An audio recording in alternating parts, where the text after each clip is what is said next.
Seja muito bem-vindo, muito bem-vinda ao projeto Remissão. Aqui nós discutimos estratégias que vão ajudar você que tem alguma doença autoimune a ficar mais próximo da sua remissão, que é apertar um pause na doença, deixá-la mais quietinha, silenciada.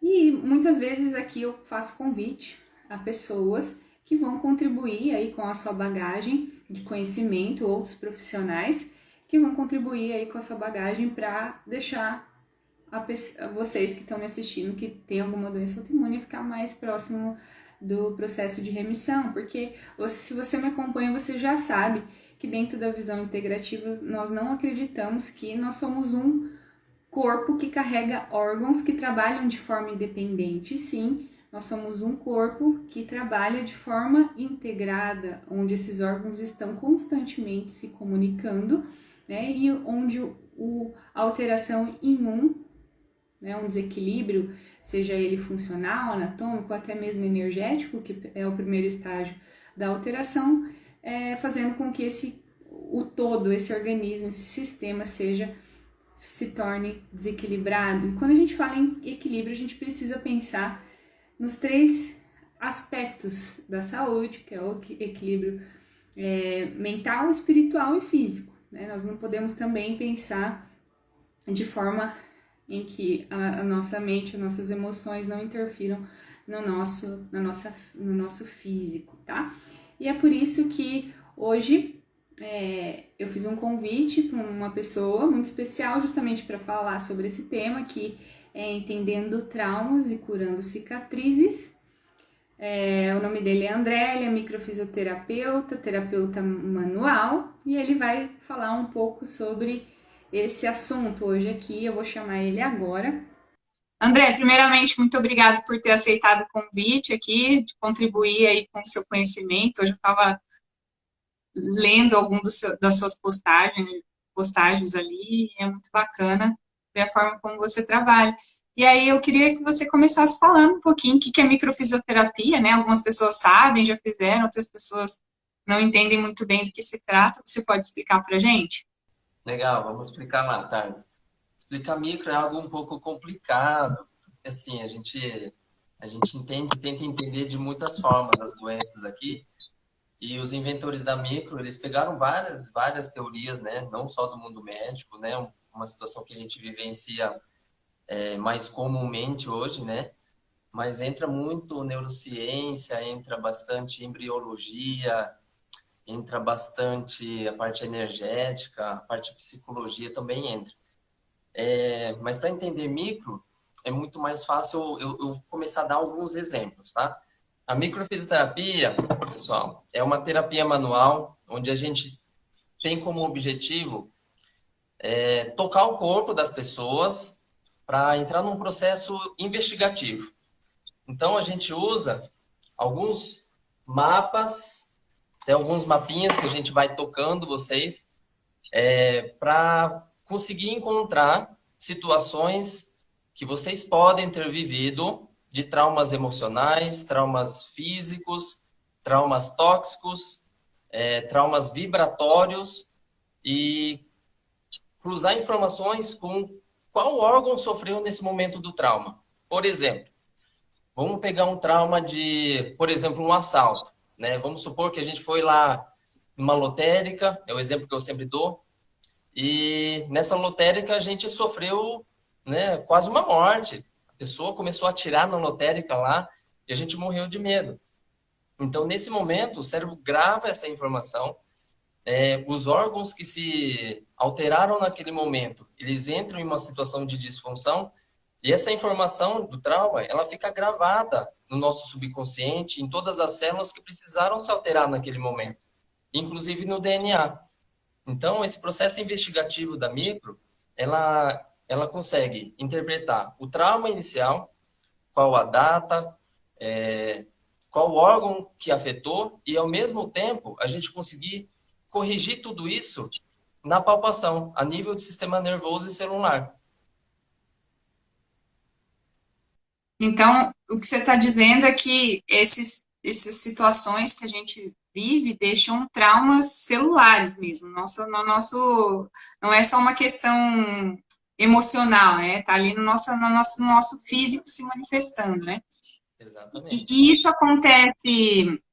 isso pode acontecer na nossa experiência, né? Como pessoas e também durante a gestação, como que é isso? Isso. A micro, ela defende que pelo menos até 4 gerações atrás, o que os seus parentes viveram, né, seus bisavós, tataravós viveram, isso pode interferir nesse DNA, nessa informação genética, e essa informação ela ser carreada durante 4 gerações. Então, por exemplo, né, eu tenho uma história assim na minha família, o meu bisavô, quem veio lá do Japão, ele foi um soldado japonês. Ele participou de uma guerra. Então, a gente fala que ele provavelmente deve, eu não sei muito bem das histórias, mas ele pode ter vivido muito medo de morrer, né? Ele teve que ter aquele sangue frio de combate, né? De matar pessoas. Acho que com certeza ele deve ter matado gente lá. Então, a gente fala que essa informação que ele viveu, essa adaptação que ele teve que ter na guerra, esses traumas que ele pode ter vivido, isso vem arrastando durante gerações. Então, eu sou um cara, não parece, mas quem me conhece muito de perto, eu tenho uma condição que eu sou muito nervoso em alguns momentos. E eu sei de onde está vindo isso. Então, a gente fala que não é à toa, a genética foi modificada, essa informação foi gerada, isso vai carregando durante gerações. Esse é o poder de adaptação do ser humano. Só que a gente fala assim, que na micro a gente sempre pega as coisas ruins, né, que esse pessoal viveu. Né? Por exemplo, vamos pegar um caso meu aqui. Teve uma vez que uma pessoa me procurou para tratar uma intolerância a ovo. Então a pessoa comia ovo, ela pipocava toda a pele, pipocava toda vez. Só que daí a gente fala assim, faz exame, não tem nada, não desenvolveu nenhuma intolerância, né, a nível clínico, né? Só que no processo investigativo da micro, a gente percebeu que essa pessoa tinha parentes que a mãe era muito incisiva para ela comer de tudo.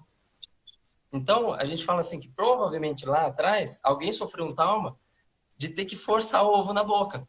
Então, o corpo começa a entender que aquilo pode ser algo agressivo, que remete a uma situação agressiva do passado. Aí a gente, no processo investigativo, bateu que tinha alguma situação sensorial na boca, que ela podia ter sofrido uma agressão. Essa pessoa buscou informação com a família e foi confirmado que existiam situações que alguém lá atrás forçava a comer ovo e a pessoa não queria. Essa informação ela vai passando de direções, onde às vezes o corpo por si entende que comer ovo não é agradável. É onde o corpo bloqueia a informação. Eu tenho certeza que alguém se identificou com sua história, que algumas pessoas. E aí, então, olha só que interessante, né? E isso é uma coisa que, vamos lá, tentar explicar um pouco, da epigenética, né? Porque a saúde, né? Depois de 2003, eu falo que foi um grande marco, né? Porque em Uhum. 2003 a gente teve ali a publicação do Projeto Genoma e a gente conseguiu entender um pouco mais, né? Do ponto de vista de medicina e tudo mais, né? Que a gente tem um componente genético, mas a gente também tem o que exerce grande influência é a nossa forma de vida, né? O nosso estilo de vida. Mas aí a gente também, através disso, a gente conheceu a epigenética, que é justamente a impressão que a gente deixa nesses genes, de acordo com como nós vivemos, né? E que isso vai ser transmitido aos nossos descendentes. Isso a gente fala, então a gente já sabe, já é muito conhecido, né? Na parte de saúde, de nutrição, né? Obesidade e tudo mais, mas agora o que você está falando é que a gente também usa desse conhecimento para essas questões de traumas e cicatrizes emocionais, né? Exato. E aí eu queria ver contigo dentro dessa questão de doenças autoimunes, que são as questões mais corriqueiras aí para você no seu consultório, de que forma você trabalha. Isso é uma visão global, cada uma tem uma manifestação, um sentido, uma causa. O Legal. que você poderia. Vamos pegar um exemplo mais fácil de entender aqui. Quando eu formei micro, começou a aparecer muita gente com problema de pele, muita dermatite, muita psoríase. No caso de problema de pele, né, é uma doença autoimune na visão da medicina tradicional, mas a micro ela entende de algumas formas, né? É um pouco variável, mas a gente já tem uma linha de pensamento. Pode ser toxina, pode ser um trauma por ondas, né, eletromagnéticas, mas o mais corriqueiro são traumas emocionais, que geralmente estão voltados a traumas de contato indesejado ou perca de contato. Em cima dessa informação, eu vou contar um caso, para ficar mais fácil. Uhum. Uma vez veio uma pessoa aqui que ela estava muito, muito complicada a condição da pele dela. Ela sangrava bastante, sangrava muito a pele dela. A pele ressecava, era tipo uma psoríase, não tinha um diagnóstico fechado ainda, mas sangrava muito. Uhum. E nessa condição, eu falei, vamos começar a fazer micro. Expliquei, né, assim como eu expliquei para vocês, que pode ser de trauma, pode ser isso, aquilo, precisa entrar no processo investigativo. Aí, nessa primeira sessão, a gente começou a entender que ela vivia muito trauma de contato indesejado com o pai. Quando ela era criança, o pai ele era alcoólatra. Então, ela chegava em casa e começava a bater nas crianças, na esposa. Então, aí começou esse contato indesejado. Ela falava para mim assim, não, eu odiava estar com meu pai, porque ele sempre judiou de mim. Então, desde criança, ela falava que queria sair de casa. Com 15 anos de idade, ela foi embora. Por quê? Porque ela não aguentava mais esse contato indesejado com o pai. Tanto que ela apanhava demais, né? Aí ela arranjou um namorado, começou a namorar e engravidou desse cara. E os dois foram morar juntos. De uma forma, esse conflito foi resolvido, porque ela não tinha mais o contato com o pai, né? Foi resolvido.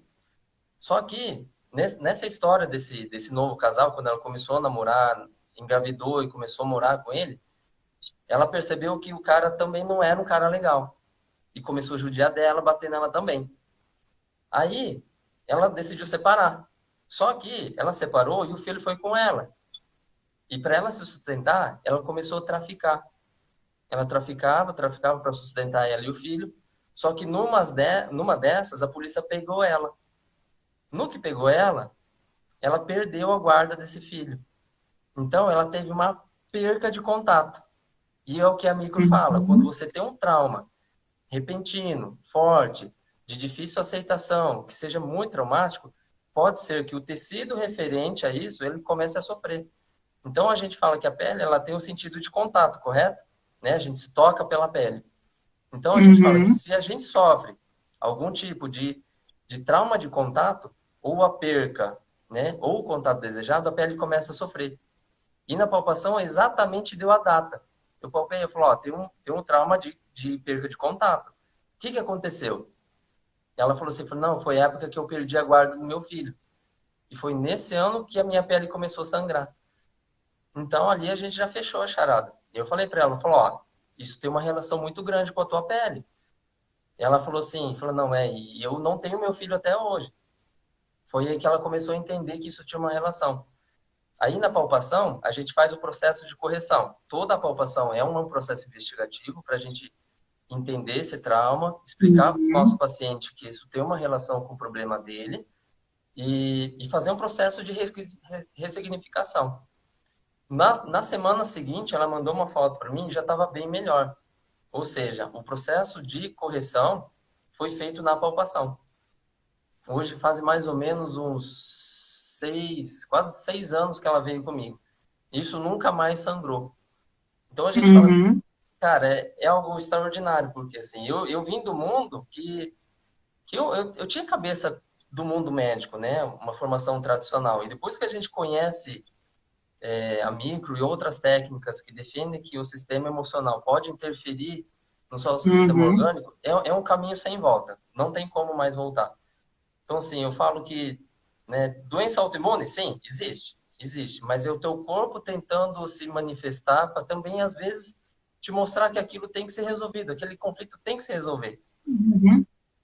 Exatamente, não dá para fugir, né? Porque, igual você comentou, né? Ela fugiu de uma situação, vamos dizer assim, do convívio com o pai, mas esse trauma, esse problema continuou nela, né? E Uhum. primeiro contato e oportunidade que a pessoa tem de viver aquela experiência, né, ou ser um gatilho que traz para ela uma experiência negativa, isso vai continuar acontecendo, né? Então, por isso que é importante a gente buscar, né, trabalhar, né, abrir as gavetas ali, ver o que está acontecendo e trabalhar essas questões aí para realmente interromper o ciclo. Até porque, né, esse problema ele vai sendo transmitido, né? Então, no caso, ela vai, se ela não trabalha nela, ela transmite para os filhos dela, né? Exatamente. Exatamente. Vamos pegar um outro E aí na problema. gestão... Hã? Perdão, pode falar. Não, pode falar. Não, eu E queria você é complementar. completar. Vamos tentar pegar outro exemplo de doença autoimune que seja um pouco mais famoso para o pessoal entender. Tem nos cursos de micro, no curso de reprogramação que a gente sempre faz, o pessoal sempre relata do problema de tireoide do Ronaldo, jogador fenômeno, o R9 lá. Né? Todo mundo sabe que ele deu aquela inchada, aquela engordada, né? E aquilo é um problema de tireoide violento, né? Só que assim, quando a gente começa a entender tireoide, vamos começar pelo princípio básico, né? Que o tireoide serve para aumentar o metabolismo, né? Para controlar o metabolismo. Todo mundo sabe disso. Só que assim, na história do Ronaldo, ele foi um cara que ele sofreu muita pressão, né? Todo mundo admirava ele como jogador e sempre cobrava, né? Ele, patrocinador, os times que ele foi contratado. Então a gente sofreu uma situação muito grande de pressão, né? Então, para ele manter essa performance, o que o corpo dele faz? Falar, eu vou ter que deixar esse cara aqui a ponto de bala a todo momento. Eu vou exacerbar qualquer tipo de órgão metabólico para deixar esse cara bem o tempo todo, para ele conseguir chegar ao objetivo dele. Então, de acordo com o que você vive, né, o sistema que você vive, de acordo com o que você pensa, o seu corpo sempre vai tentar te ajustar na medida do possível. Ele vai te manter em uma condição boa. Só que assim, quando você sai do comum, quando você exacerba muito o seu funcionamento, o corpo ele vai tentar te ajudar, só que você está gastando tiro. Uma hora esse sistema ele não vai conseguir te ajudar. E quando a gente entende micro, a gente fala que se a tireoide ela começa a funcionar, te ajudar, além do normal, pode ser que uma hora ela falhe. Então, você viu que agora, depois que o Ronaldo foi para o Corinthians, ele viu que a carreira dele já não estava mais tão legal, que ele já não tinha disposição, que o legado dele já foi feito, o corpo dele começou a diminuir a quantidade de tireoide.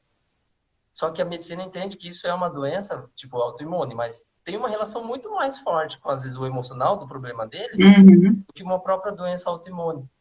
Então, assim, gastou tiro. E uma hora faltou T3, T4, não tem mais ali. Porque gastou demais. Gastou demais. Então, por isso eu costumo dar o exemplo como se fosse um carro, né? O nosso corpo, você é novinho ali, você tirou o carro novinho, só que você não cuida, né? Você não coloca combustível bom, né? Você exagera, né? Tem excessos, e aí, quando tá tudo... Por um momento, o seu corpo vai dar conta disso, né? Mas chega uma hora que o negócio espana, né? E vai começar a dar sintomas aí de alterações e de doenças, né? E tem um livro que é da Louise Hay. Ela fala muito sobre isso, né? O corpo, ele tá nos dando sinais, nosso corpo tá nos dando sinais o tempo todo, né? E a gente precisa saber identificar e reagir de acordo com isso. Porque quando a gente... E é muito comum, né, nas questões autoimunes, né, André? A pessoa depositar, esperar, ter a expectativa da remissão, do controle da dor, do problema, unicamente de um medicamento, né? E o medicamento, ele é importante para aquele momento de fase aguda, né? Mas a gente não pode esperar só disso, né? Porque o medicamento ele vai mascarar, ele vai amenizar o sintoma, mas não vai tratar a causa. E acaba que, às vezes, a pessoa acaba empilhando um em cima do outro. O medicamento, quando vê, tá tomando 8, 9, 10, já peguei com 11 caixinhas de medicamento, né? Então, eu sempre falo que um abre uma portinha, fecha uma portinha, mas abre uma janelinha de reação, efeito colateral, efeito adverso que isso vai trazer, né? Então, é importante a gente assumir o controle da doença, né? Assumir a responsabilidade do processo de cura, de remissão, né? Porque se a gente espera só de uma cápsula, né, de uma draga, de um comprimido, a gente não está assumindo o controle da nossa vida, né? Participar ativamente do processo de cura, porque o nosso corpo é inteligente, né? É muito inteligente. Então, quando a gente faz esse tipo de abordagem, né, a gente está dando oportunidade para o corpo se reequilibrar, se reestruturar, né, encontrar o seu caminho, e esse entendimento, ele é importante para isso. Existe uma frase, Thales, que a gente sempre fala para o paciente, né? Não existe cura de doença sem resolução de conflito. Não existe, né? Se a pessoa não resolver o conflito, o problema nunca vai embora, ela nunca vai chegar à cura e pode cronificar aí, causando outras e outras doenças. Então, a gente fala assim, que às vezes a pessoa vem para micro aqui, esperando milagre, e não é milagre. Porque assim, eu só vou elucidar para a pessoa o real problema, da onde surgiu. Eu falo, o problema veio dessa situação aqui. Se essa situação está em aberto, você vai ter que resolver ela, né?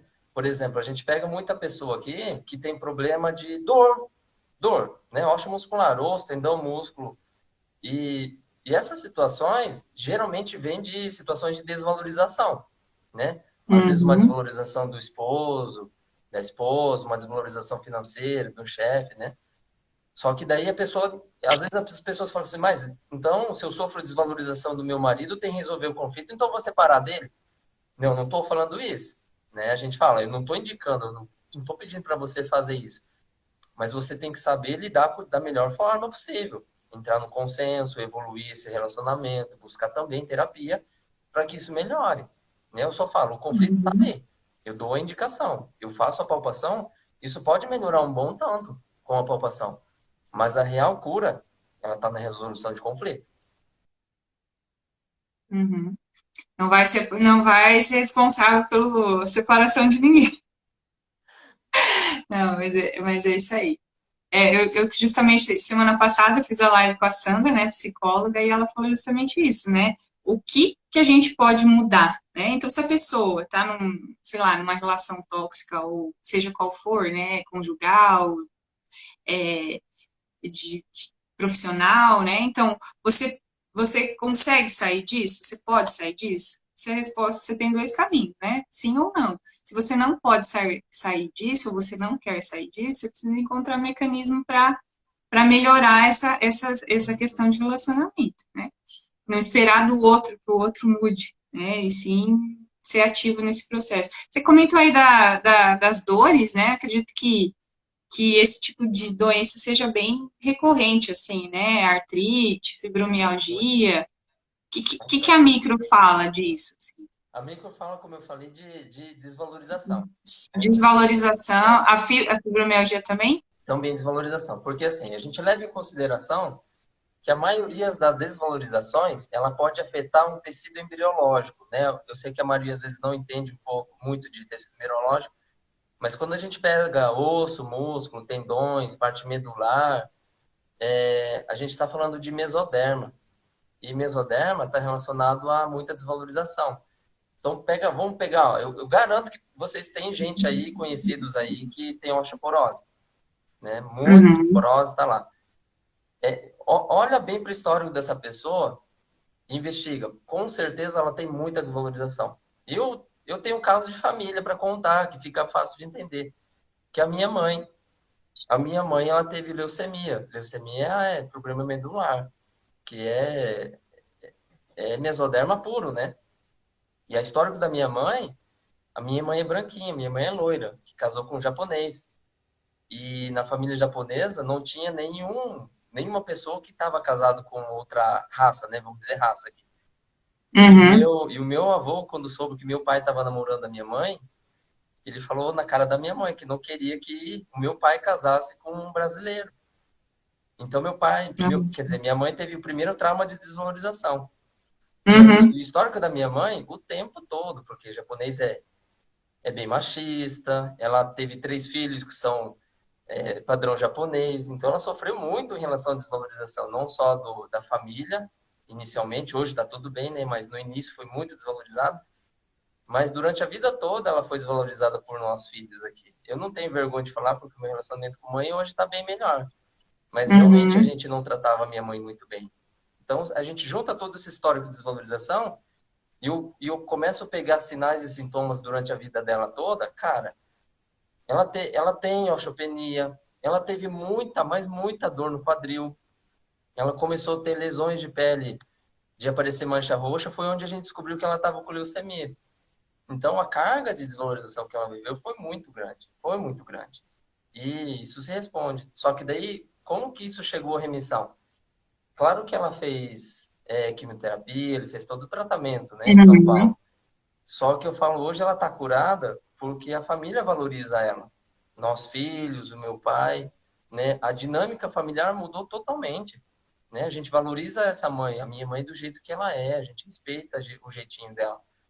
Então a gente fala assim que hoje minha mãe não vai ter leucemia de novo. Ela não vai precisar de transplante nem nada. Mas por quê? Porque a gente mudou e ela também soube se valorizar. Ela buscou estudar, Uhum. ela estudou constelação familiar, é consteladora, ela estuda bastante, ela tirou a carteira. Então, ela buscou essa valorização também. Não só esperando do Uhum. sistema que valorizasse ela. E até falando um pouco disso, né, a questão, assim, o bom, lado bom da doença, né, o que que ele nos traz, né? Se a gente procurar olhar, assim, a parte boa, né, justamente isso, por que que a doença vem também, se a gente entrar em outro aspecto, né, André? Uhum, Para nos mostrar algo, para, né, que eu estou fazendo da minha vida, né, que eu posso uhum, mudar? Eu como pessoa e o círculo familiar, aí, já que a gente está falando de constelação, né? uhum, Então, a doença vem, de repente, uma das pessoas da família, a, o ciclo familiar, de modo geral, às vezes se melhora, se une, né? Ou então, nem que a pessoa, ou já aconteceu, né, da pessoa, paciente meu, às vezes tem uma pequena melhora, a família se uniu, mesmo que às vezes a pessoa venha a falecer, né? Mas uhum, o âmbito familiar em si modificou, né? E aquela uhum, pessoa foi em paz, foi com uma questão já mais bem resolvida, né? uhum. Daquela situação. Então é importante a gente também olhar para esse aspecto, né? O lado bom, o que que essa doença está tentando me mostrar, né? O que que essa doença está tentando mostrar para mim Uhum. e para as pessoas que convivem comigo, né? Esse é o plus. Esse é o plus da micro, né? Porque quem consegue entender, consegue se conectar, meu, na hora que a pessoa cai em consciência, parece que dá um brilho no olho. Mas como que eu não pensei nisso antes? Como que eu não soube que essa situação me trazia o mal, né? O aprendizado eu falo que é violento, é muito aprendizado. Uhum. É muito rico uma sessão de micro, porque é muita tomada de consciência ao mesmo tempo. E depois que você aprende que aquilo é agressivo, que aquilo tem que ser melhorado, meu, é um caminho sem volta. A pessoa melhora outros aspectos, não só Uhum. aquela doença que ela veio, aquela fragilidade que ela veio me procurar, mas começa a melhorar um monte de coisa em sequência, né? O aprendizado é gigantesco, não só para a pessoa, mas para o sistema inteiro. E aí eu acho que a pessoa começa a se observar muito mais até nas questões agudas, né? Então, tô aqui uma dorzinha no meu joelho, tô aqui uma dorzinha na minha lombar, né? Que será que é, né? Então, alguma questão momentânea ali também que tá querendo ser, Uhum. o corpo tá manifestando, né? Manifestando. Você podia falar um pouco também de uma coisa, um outro grupo de autoimunes aí, que são as questões intestinais, né? Que são doença de Crohn, doença celíaca. O que você pode falar sobre intestino aí? Intestino? O intestino é um órgão que sofre por motivos variáveis, né? Mas como a gente está falando de emoção hoje, vamos focar na Aham, emoção, tá? sim. Geralmente, quando a gente pega já para doença de Crohn, por exemplo, né? Geralmente a emoção está relacionada à raiva familiar, né? Raiva familiar e outras emoções em sequência, né?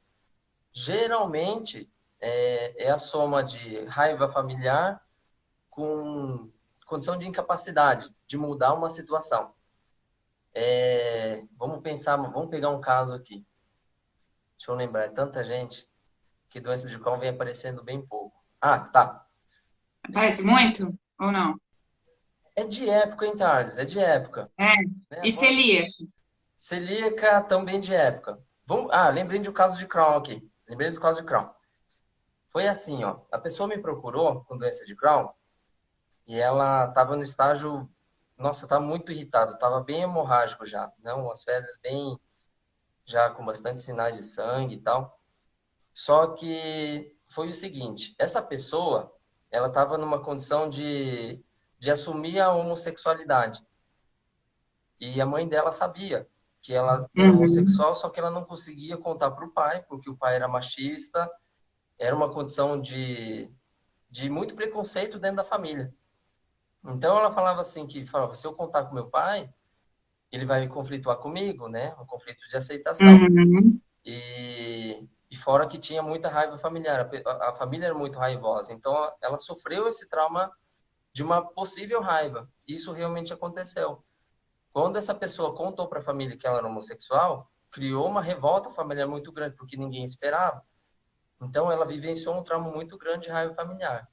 Quimicamente falando, o que acontece? Quando a gente sofre raiva familiar, a descarga de cortisol e adrenalina é muito grande. É muito grande no corpo da pessoa que sente a raiva. E a gente fala que esse conteúdo ácido, ela começa a interferir nessas regiões. Não só pela carga, mas pela fragilidade em que o intestino é posicionado. Quando há uma descarga muito grande ali de cortisol e adrenalina pela suprarrenal, ela passa diretamente no intestino. Ela tem uma via Uhum. de saída que passa pelo intestino. Então, o intestino sofre muito dano ácido, onde acaba corroendo. Acaba irritando toda essa estrutura, não só da mucosa, mas toda a parte estrutural, afetando às vezes a motilidade, a produção de hormônios e causando esse dano todo. Então, assim, pessoal que tem doença de Crohn aí, comecem a resolver as suas raivas aí, familiares, resolvam seus conflitos, porque sem essa questão fica um pouco mais complicado. Tá vendo que são tudo, eu falo que se baseia assim, geralmente em 3 ou 4 emoções ou sentimentos, né, Sim, negativos. Eu falo que raiva, medo, né, também tem muitas situações de medo, raiva, medo, rancor e frustração barra humilhação, eu acho que, que é a origem de muita coisa, né? muita coisa. Aí até da questão, uma vez eu vi algo relacionado à questão da tireoide, você comentou com humilhação ou não? Como que você interpreta isso? A condição de tireoide está muito relacionado à sobrecarga, né? A Essa pressão, pressão que você comentou, a né? pressão que você sofre, o estresse envolvido na pressão, né? Eu tenho outro caso aqui, uma pessoa que é profissional da cidade mesmo, profissional da confecção. Ela, na época que ela trabalhava na confecção, ela é muito pressionada. Então, ela fazia parte do estilo, né? Ela tinha que desenvolver. E, meu Deus, era muita pressão. Toda semana cobrança, cobrança, desenvolver é muito complicado, porque você depende de um bom estado de espírito também, né? Para você fluir a tua arte. Então, a pressão gerada sobre ela, a gente fala assim que começou a fazer com que a tireoide dela tentasse promover o máximo de energia suficiente para o corpo para ela dar conta do recado.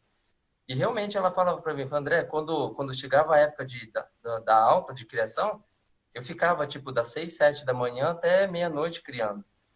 Então, assim, é muita pressão, muita pressão. O estresse é muito grande, Uhum. né? Aí ela acabou desenvolvendo problema de tireoide também. Então, assim, para ficar acordada, precisa de tireoide? Claro que precisa, né? O metabolismo está acelerado total ali, né? O estresse rolando, a tireoide funcionando. Isso acaba danificando totalmente. Eu não vou... É que, assim, eu tô falando de modo genérico, porque eu não vou Uhum. ficar explicando ductos, essas coisas, né? Parte embriológica, todo o Sim. processo que funciona. Mas é mais ou menos isso que acontece. A sobrecarga de tireoide é muito grande numa condição de estresse. Ela é muito exigida, né? Tem alguma outra que você alguma outra autoimune aí que você pega bastante. Pessoal, se quiser perguntar também alguma autoimune que vocês têm aí, se quiser aproveitar e perguntar, e aí o André pode falar um pouco. Ah, vamos falar da celíaca, doença celíaca. Beleza, bastante. Tem aumentado muito, assim. Eu vejo, nossa, o diagnóstico tem sido muito mais frequente. Doença celíaca também é variável, mas eu vou dar um exemplo bem interessante. É bem, cara, às vezes chega até a ser engraçado de ver, porque é o mais comum que acontece, tá? Geralmente está relacionado a traumas, a gente chama de trauma rápido, que é um trauma único, inesperado, de grande porte. Né? Diferente se for um trauma lento, né? A gente classifica lento e rápido. O lento é, por exemplo, assim, você viver um trauma pequeno todos os dias, né? Por exemplo, vamos supor que a Maera, minha esposa, ela chega bêbada em casa todo dia. Aí eu fico vendo, é um Uhum. trauma lento, todo dia ela chega lá. Não me estressa muito, mas vai chegar um ponto que eu vou ficar meio estressado, mas todo dia, né? Sim, Trauma rápido é trauma de grande porte. E doença um celíaca está luto, relacionada. alguma coisa assim, uma morte, um acidente. Exato. Vamos dar um Uhum. exemplo aqui de um caso real. Teve uma vez que a pessoa me procurou a doença celíaca, ela estava assim, alterada no extremo. É daqueles tipo de pessoa que não podia nem cheirar pão, quase que o corpo já se manifestava de uma maneira alterada, né? Aí ela veio porque fez tratamento, tal, tudo, e não surtia tanto efeito. Aí realmente o médico falou, não, isso pode ser também uma condição emocional. Aí no processo investigativo, a gente bateu uma palpação que caiu na infância dela. O evento foi mais ou menos assim. Foi a mãe dela que contou, porque ela não lembrava disso. Teve um momento que eles estavam reunidos em família, tomando café da manhã. E essa família ela comia muito derivado de glúten, né? Então comia, era uma família italiana e eles comiam bastante. Só que teve um dia que eles receberam um telefonema. Esse telefonema era para avisar a morte de uma pessoa da família que acabou, né, morrendo naquele dia e eles receberam a ligação. Só que a pessoa que atendeu, ela entrou em pânico e soltou essa informação para a mesa toda. Falou, ó, o fulano morreu. Só que esse fulano era padrinho dessa menina. E essa menina era muito apegada a essa pessoa que morreu. E ela entrou em desespero naquele ato. Quando isso ocorre, quando a gente entra em contato com um alimento e a gente recebe um trauma emocional, o corpo entende que aquele componente que está no teu estômago, ele pode ser algo que você pode vivenciar que não seja bom. Então, num segundo momento, depois desse evento traumático, quando você entra em contato com o pão, né, o corpo entende que você está fazendo uma releitura do trauma. Então, o corpo acaba querendo fazer com que o seu corpo não aceite mais o glúten para não reviver o trauma a nível subconsciente. Então, a gente fala assim, Associações, né, que exato. acontecem. O corpo ele vai rejeitar toda a informação que remete ao momento do trauma, seja o componente químico que você está no estômago, seja um cheiro, seja uma frequência sonora, o corpo ele sempre vai entrar em estágio de Uhum. alerta. Então, assim, se a gente pensa, por exemplo, o caso do ovo, o caso do glúten, a lactose, em muitas situações, eu não vou falar todas, né? Mas em muitas situações, a pessoa, Uhum. o corpo da pessoa rejeita o componente devido a um trauma onde ele estava com esse componente na boca ou no estômago. Por isso também que é importante, né? Eu falo sempre que o momento da refeição é um momento que deve ter tranquilidade, né, André? Uhum. Se a gente for pensar, né? Tô ali na hora do almoço com a família e começa assuntos desagradáveis ou Exato. que exigem decisões, né? Ou dar uma notícia, né, uma tomada de decisão que seja, não é o momento, né, para isso, né, de Exato. vários aspectos, e aí tudo isso que você está falando aí, tenho certeza que tem bastante relação mesmo, né, então a gente não deve deixar esse tipo de assunto para esse momento, Exatamente. porque pode sim desenvolver um mecanismo de sensibilidade ou alergia, não sei como que você chama aí Uhum. Ó, na teve mídia. uma pessoa, que ela me procurou uma vez porque ela tinha medo de fósforo. Medo de fósforo. Vocês não acreditam, é medo de fósforo. Cara, é um negócio que... Eu falo assim, mas como que você tem medo de fósforo? Ninguém tem medo de fósforo. Não, mas eu tenho medo de fósforo.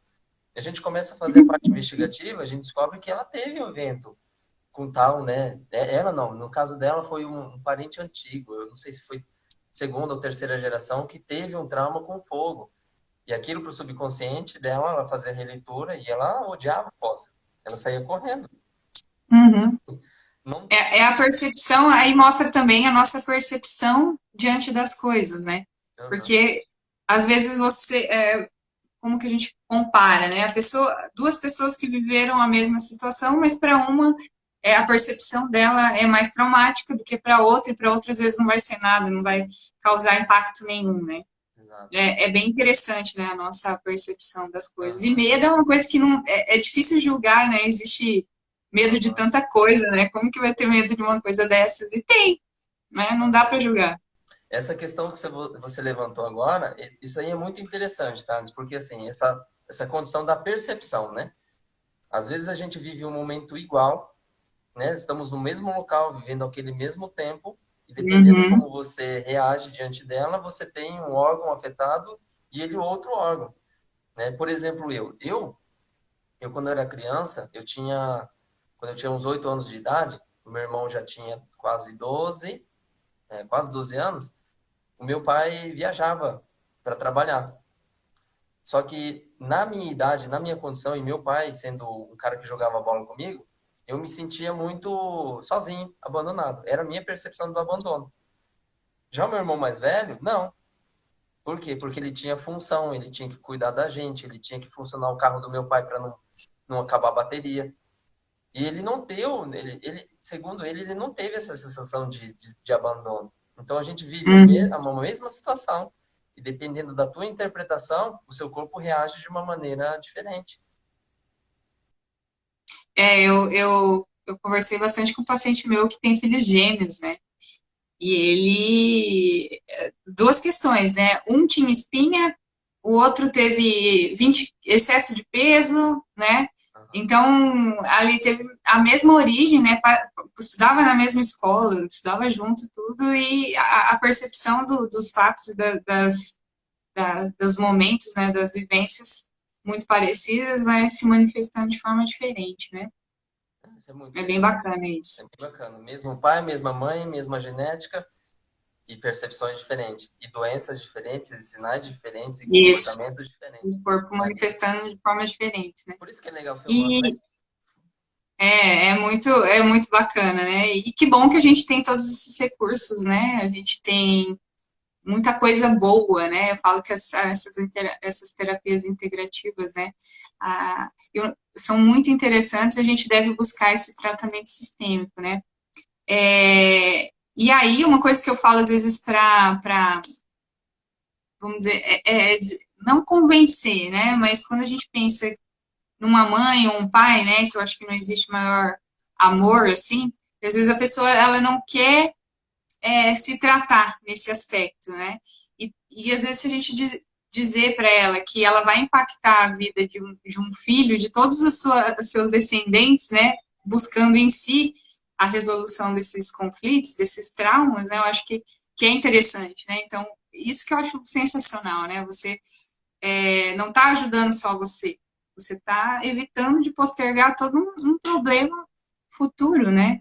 Da percepção dos seus filhos, fora as que ele já vai ter por ele mesmo, né? Da gestação dele e tudo mais. Exato. Nossa, você vê, olha a época que a gente está vivendo, né? Essas terapias integrativas, esse entendimento, ela vem, assim, aqui no Brasil de uns 15, 20 anos para cá, né? Cara, é uma mudança de direção gigantesca. Eu falo assim, que se a gente conseguisse quantificar a mudança de informação de DNA, cara, ia ser negócio fantástico, fantástico.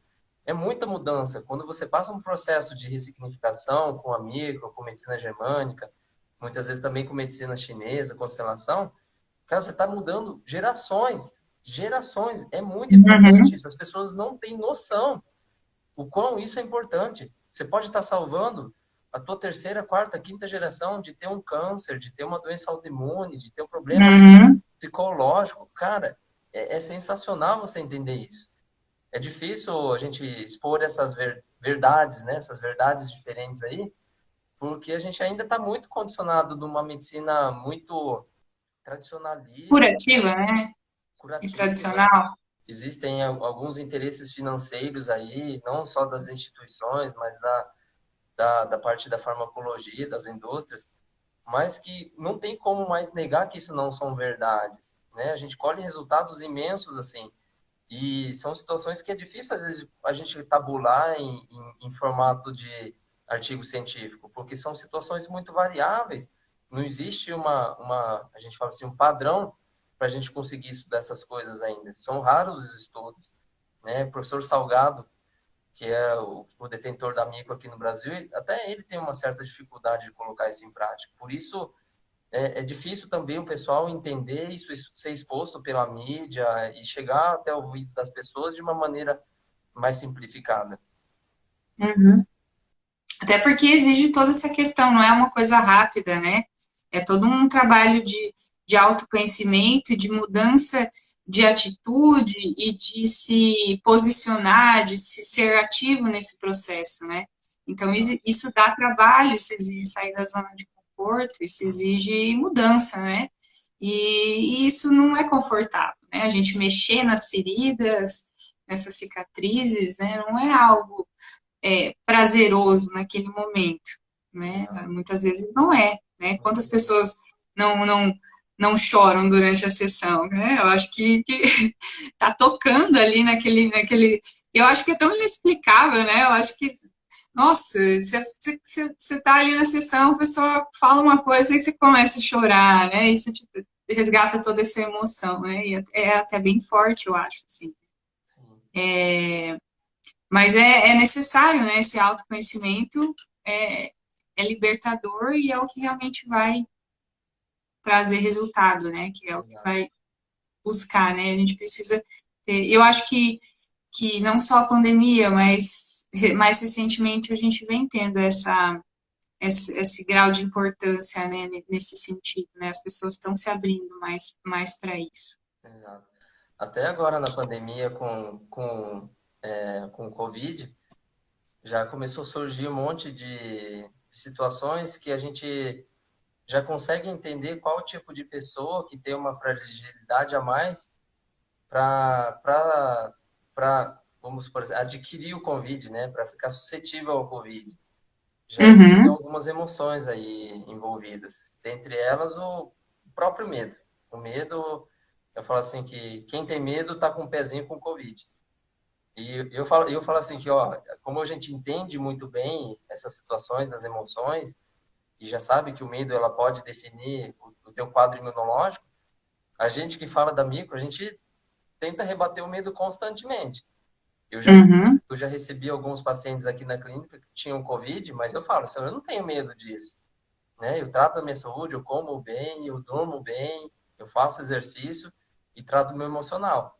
Se a gente pega todos esses itens e tá tudo redondinho, não tem como você pegar. Quer dizer, não tem como não, né? Mas 100%, mas você tem um pezinho, né, sempre lá com uma defesinha a mais. E eu falo, teve 8 uhum, pessoas que estiveram aqui e eu não peguei Covid, né? Eu sei lá se eu vou uhum, pegar ainda, né? Mas pelo menos o meu medo ele não está presente, não. uhum. O medo ele é um mecanismo de sobrevivência, né? Ele tem que ser usado a nosso favor, né? A gente Exato. tem que fazer as coisas certinho, que tem que ser feitos, né? Mas não ficar entrando muito nessa, senão vai ser problema. Esse é o problema. E aí, deixa eu ver aqui, ai meu Deus, não consigo. Cara, a medicina tradicional acaba nos direcionando uma visão que não abrimos aos outros tipos de terapias. Eu mesma, sua experiência, não tinha noção quanto a microfisioterapia é importante. Que legal. Sabrina comentou aqui.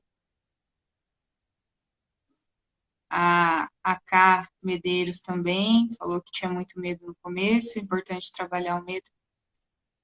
Tá. André, você quer fazer alguma consideração final? A gente já está se aproximando a quase uma hora aí. Cara, eu só quero agradecer a oportunidade de ter me chamado. Eu gosto muito, eu falo isso de paixão, de coração. com uma facilidade assim que sai direto da minha alma mesmo, porque assim, depois que eu entrei na micro, cara, pode chamar até na China que eu vou falar da micro, com muito prazer, tentar ajudar pessoas assim, Uhum. o que eu conseguir. E você aí que tá nesse mundo já um pouco diferente, né? Você está se inserindo nisso aí, quer estudar medicina germânica, que eu sei. Eu falo que entra aí nisso e que vai somar muito para os seus atendimentos. Você vai conseguir ajudar muita gente aí com esse conhecimento que é rico e precisa ser dissipado para o mundo inteiro, gente. É sair de uma visão, né, assim, para abrir a mente e tudo, e saber que essa visão integrativa, né, é sensacional, saber que tudo se relaciona com tudo, com o meio, com o ambiente. Nossa, é muito amplo, né, e essa grandeza dos fatos aí, nos atiça muita curiosidade, né, essa vontade de saber mais sobre isso, e trazer esse enriquecimento que a gente ajuda as pessoas e está se ajudando também, né? Porque o primeiro que executa, né, somos nós e na nossa família, né? Então acho que isso, se fosse, eu falo que se fosse só para poder fazer para mim e para as pessoas, né, da minha casa ali, já seria sensacional, É né? Então, sensacional, que com bom certeza. que a gente tem profissionais como você que podem aí contribuir me agregar e trazer. Muito obrigada por trazer esse seu Agradeço. conhecimento aqui para a gente. A gente já plantou a sementinha aí na cabeça de algumas pessoas que estão assistindo e que vão assistir depois. Tá Legal. bom? Muito obrigada, André. Eu que Essa live vai agradeço. ficar gravada aqui. De repente, se alguém quiser assistir depois, o paciente seu, tá disponível, tá? Valeu. Um abraço. Obrigadão. Muito obrigada. Eu que agradeço. Fique com Deus. Tchau, E a gente pessoal. vai se falando. Tchau, tchau. Valeu. Tchau, tchau.